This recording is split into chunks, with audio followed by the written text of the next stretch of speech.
Bismillahirrahmanirrahim. Assalamualaikum warahmatullahi wabarakatuh. Waalaikumsalam.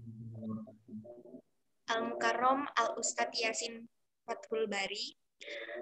Kal muhadir fi hadir maddah, yakni Al-Quran wal hadis, wal ulumul hadis. Awalan hayabina nashkurullahi ta'ala alladhi qad aqtana al-fursah hatta nastati anajitami fi hadihil maddah.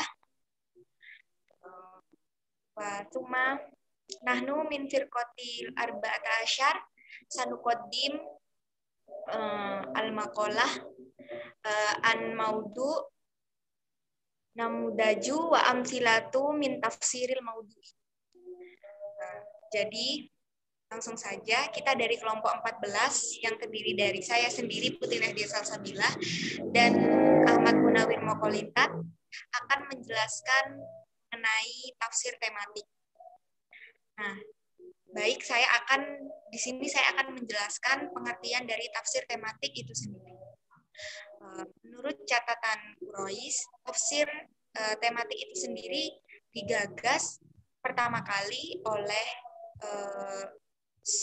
seorang tokoh, yaitu Syekh Mahmud Shaltut pada Januari 1960, yang mana beliau adalah salah satu pengajar di jurusan tafsir Universitas Al-Azhar, yang mana pada bukunya yaitu Tafsir Al-Quran Al-Karim.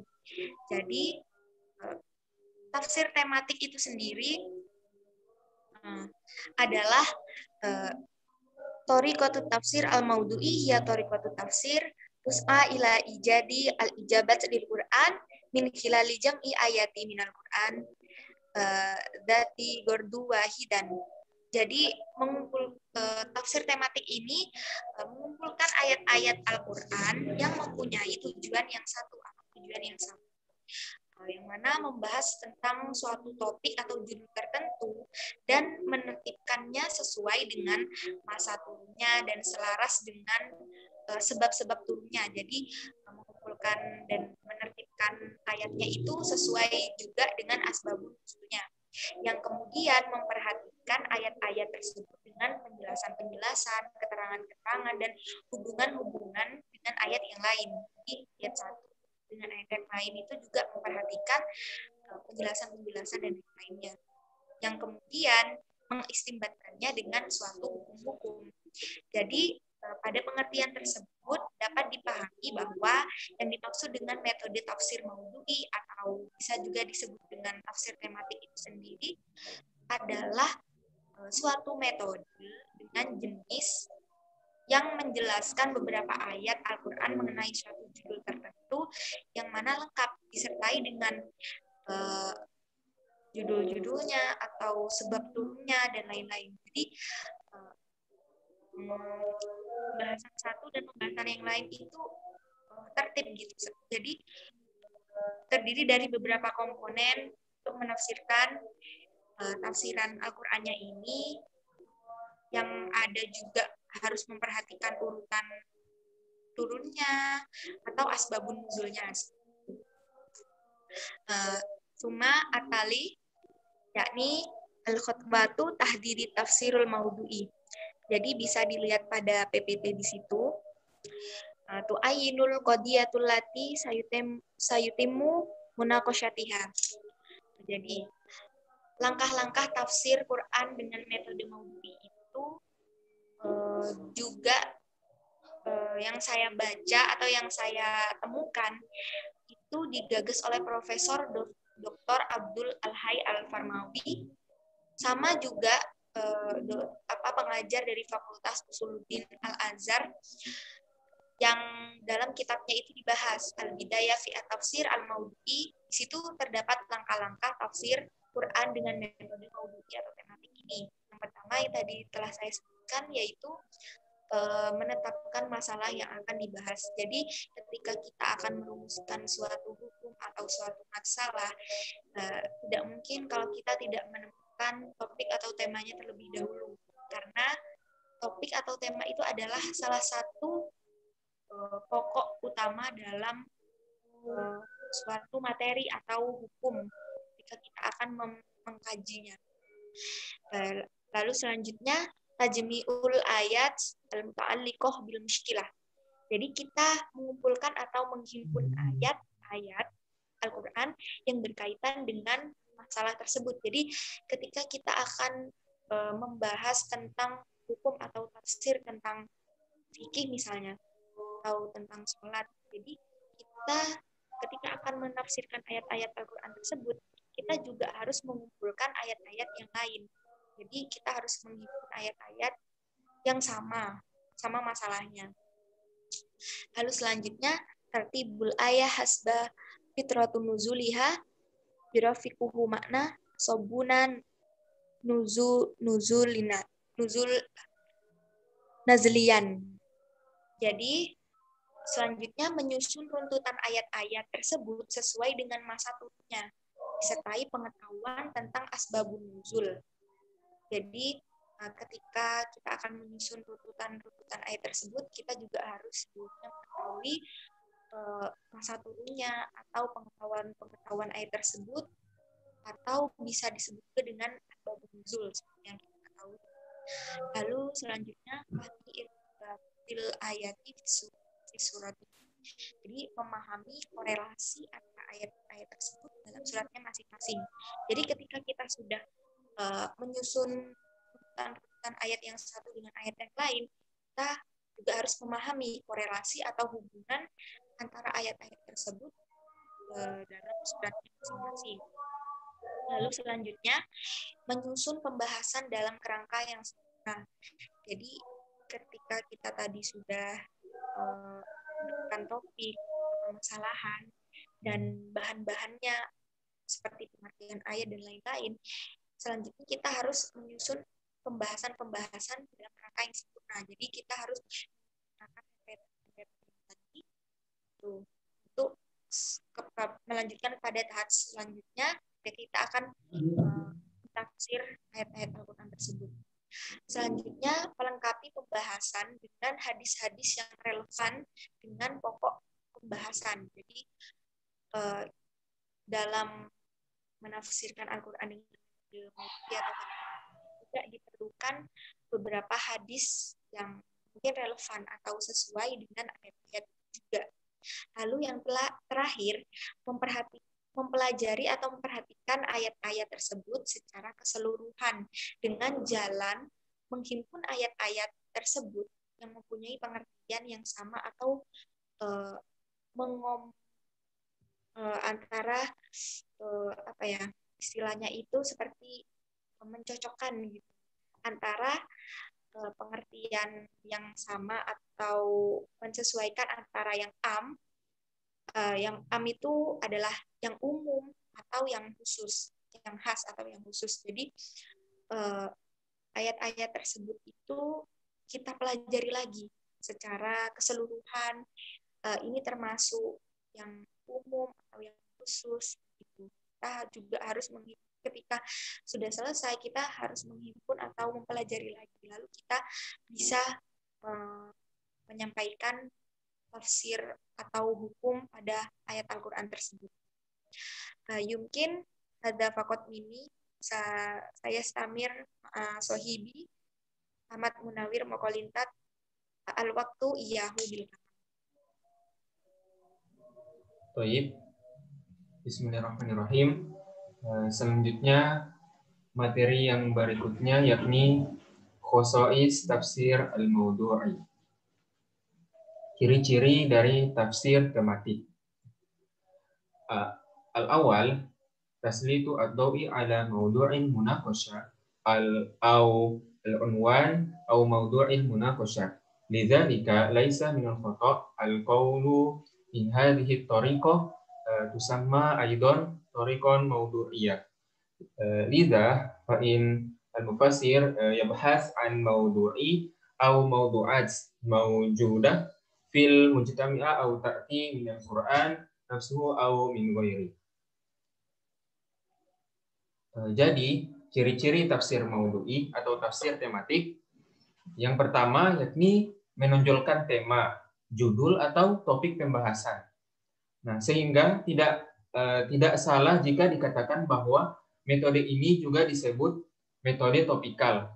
Jadi, mufasir mencari tema-tema atau topik-topik yang ada di tengah-tengah masyarakat atau yang berasal dari Al-Quran itu sendiri, ataupun dari lain-lain.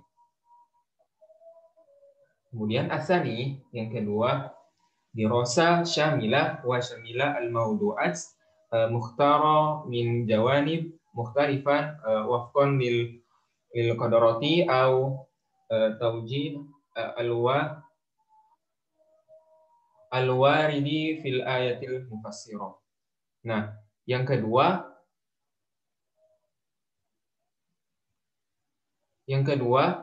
pengkajian tema-tema yang dipilih secara tuntas dan menyeluruh dari berbagai aspeknya sesuai dengan kapasitas atau petunjuk yang termuat di dalam ayat-ayat yang ditafsirkan tersebut. Itu adalah ciri-ciri dari tafsir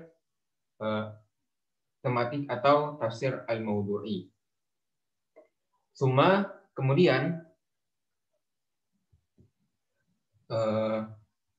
selanjutnya yakni amsila ala tafsir al-mawdu'i atau contoh dari tafsir tematik. Nah, contoh-contoh dari tafsir tematik ini, yang pertama, untuk contoh dari tafsir tematik atau tafsir al-mawdu'i, yaitu kita ambil contoh dari judul yang diambil oleh Al-Farmawi adalah Riayat Al-Yatim fi Al-Quranul Karim. Al-Farmawi telah mengambil langkah-langkah sebagai berikut. Nah, yang pertama, mengumpulkan ayat-ayat yang berhubungan dengan anak yatim. Nah, sekaligus mengelompokkan ayat-ayat tersebut ke dalam ayat Makkiyah dan Madaniyah. Makkiyah itu sebanyak 5 ayat dan Madaniyah sebanyak 17 ayat. Kemudian, bertitik tolak dari ayat-ayat yang terkumpul itu, nah, ditetapkan sub-sub bahasan. Pembahasan tentang pemeliharaan anak yatim berdasarkan ayat-ayat Makkiyah itu dipisah menjadi 2 bagian, yaitu yang pertama, pemeliharaan diri atau fisik anak yatim. Itu membahas 4 ayat. Yang kedua, masalah harta anak yatim, yaitu 1 ayat yang dibahas di situ. Kemudian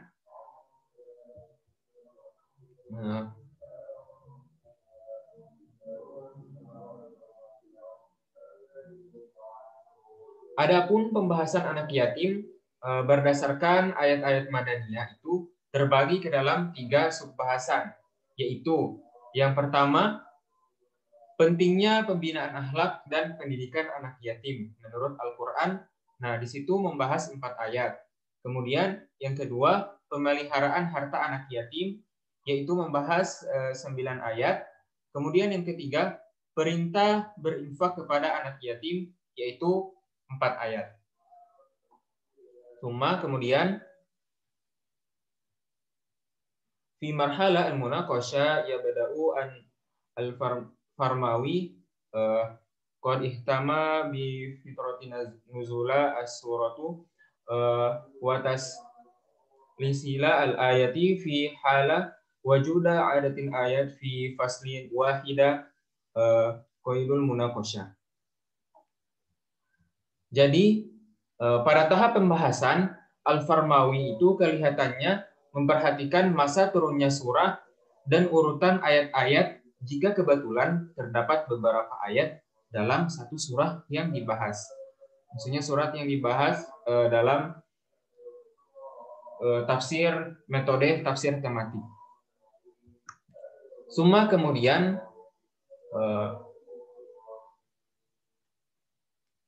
Kemudian mazaya wa uyub tariqo at-tafsir al-mawdu'i. Kelebihan dan kekurangan dari tafsir tematik atau tafsir al-mawdu'i, tafsir mawdu'. Kelebihan dan kekurangannya. Kelebihan dan kekurangan dari metode tafsir mawdu'i. Yang pertama adalah kelebihan. Kelebihannya Al-awwal mawajihatu tahdiyatul asr. Jadi untuk kelebihan yang pertama dari tafsir tematik ini menjawab tantangan zaman. Nah, permasalahan dalam kehidupan ini mestinya selalu tumbuh dan berkembang sesuai dengan perkembangan zaman itu sendiri. Nah, semakin modern kehidupan, permasalahan yang timbul itu semakin kompleks dan rumit, serta mempunyai dampak yang luas. Nah, hal ini mungkin karena yang terjadi misalnya di suatu tempat itu pada saat yang bersamaan dapat disaksikan oleh orang lain juga di tempat yang lain secara bersamaan. Nah, bahkan peristiwa yang terjadi di ruang angkasa pun itu dapat dipantau dari bumi. Nah, kondisi seperti inilah yang membuat suatu permasalahan segera merebak ke seluruh masyarakat dalam waktu yang relatif singkat. Nah, untuk menghadapi masalah yang seperti demikian itu, dilihat dari sudut tafsir Al-Quran, nah, tidak dapat ditangani dengan metode-metode selain tematik. Hal ini karena metode tematik ini ditunjuk untuk menyelesaikan permasalahan itu. Nah, itulah sebabnya metode ini mengkaji semua ayat Al-Quran yang berbicara tentang kasus yang sedang dibahas secara tuntas dari berbagai aspeknya. Nah, itu adalah salah satu dari kelebihan tafsir Maududi, yakni menjawab tantangan zaman. Cuma kemudian yang kedua, amali wa manhaji. Amali wa manhaji. Nah, kelebihan dari metode tafsir Al-Maududi yang kedua adalah praktis dan sistematis. Nah, tafsir dengan metode ini, maksudnya metode tematik ini disusun secara praktis dan sistematis dalam memecahkan segala permasalahan yang timbul. Nah, kondisi semacam ini sangat cocok dalam kehidupan umat yang semakin modern ya. Umat sekarang ini kan semakin modern dengan mobilitas yang tinggi, sehingga mereka itu seakan-akan tidak punya waktu untuk membaca kitab-kitab tafsir yang besar. Nah, padahal untuk mendapatkan petunjuk Al-Quran itu sebenarnya mereka harus membaca kitab-kitab tafsir tersebut. Nah, maka dengan adanya tafsir tematik ini, mereka akan mendapatkan petunjuk Al-Quran secara praktis dan sistematis, serta lebih dapat menghemat waktu, efektif, dan efisien. Kemudian, kelebihan yang ketiga adalah dinamika. Nah, kelebihan yang ketiga dari tafsir tematik ini yakni dinamis. Ya. Metode tematik ini membuat tafsir Al-Quran itu selalu dinamis sesuai dengan tuntunan zaman, sehingga menimbulkan image di dalam benak pembaca dan pendengarnya itu bahwa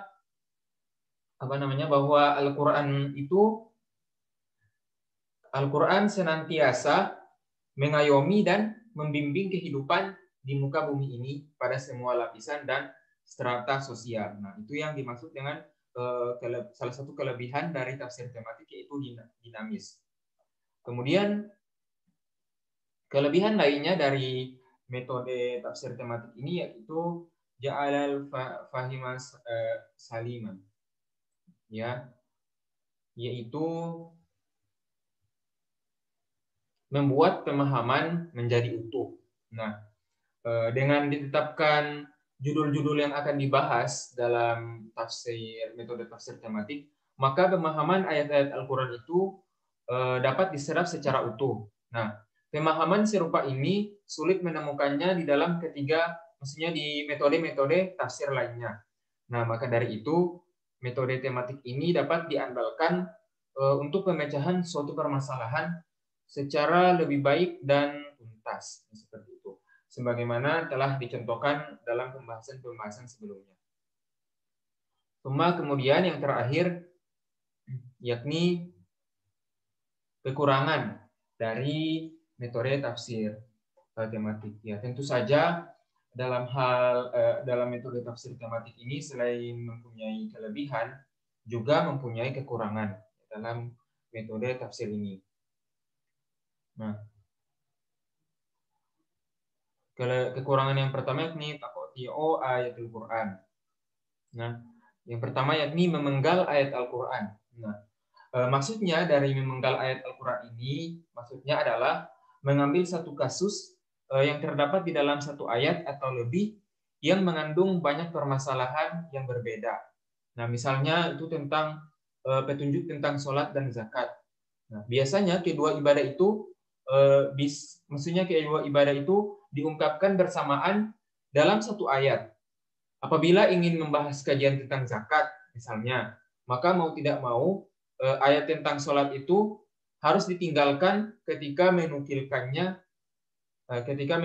dari mushaf agar tidak mengganggu pada waktu melakukan analisis. Ya, jadi maksudnya memang ini dipisah ya. Misalnya ada ayat tentang sholat dan zakat, maka apabila ingin membahas tentang zakat itu, maka ayat yang tentang sholat itu harus dipisah, harus ditinggalkan. Maksudnya harus diungkilkan dari mushaf agar tidak mengganggu yang tentang zakat itu. Maksudnya ayat tentang zakat. Kemudian kekurangan yang kedua dari metode tafsir tematik adalah hasra fahumul ayat. Fahmul ayat. Nah, kekurangan yang kedua yakni membatasi terkait dengan pemahaman ayat. Nah, maksudnya dengan ditetapkannya judul penafsiran, maka pemahaman suatu ayat itu menjadi terbatas pada permasalahan yang dibahas tersebut. Akhirnya, maksudnya akibatnya, mufasir itu terikat oleh judul itu. Nah, maksudnya itu, judulnya itu maksudnya ayatnya itu hanya dibatasi pada pemahaman suatu ayat. Misalnya satu ayat yang akan dibahas. Nah, maka hanya dibatasi pada ayat itu saja yang dibahas dalam metode tafsir tematik. Seperti itu. Mungkin hanya itu yang dapat saya sampaikan terkait dengan materi saya, yakni ciri-ciri tafsir tematik, contoh tafsir tematik, dan juga kelebihan serta kekurangan. Selanjutnya saya kembalikan kepada moderator, saudari Nadia, dipersilakan. Toyib, yumkin hadza minna tawaladat min halina walisanina idza wajadtum hunakal khotoyat. Wabillahi taufik wal hidayah, waridho wal inayah. Wassalamualaikum warahmatullahi wabarakatuh. Waalaikumsalam warahmatullahi wabarakatuh.